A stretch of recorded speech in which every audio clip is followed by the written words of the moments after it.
ल मैले दिदीले पठाएको सामान मैले पाएँ है। यो ढोका यो लेकमा पाइने ढोका यो। त्यसपछि अनि के छ यो घिउमा म मिसाएर पठाउनु भएको रहेछ।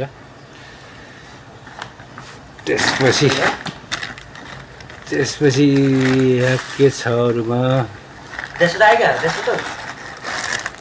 यो च्याउ रातो च्याउ रहेछ। यो रातो च्याउ। त्यसपछि अरू के छ यहाँ यो पोकोमा यो पोको निकाल्नु पर्यो। यो रहेछ सिमीको फारो। यो हो सिमीको फारो। पनि सामान पाए ल दिदी है।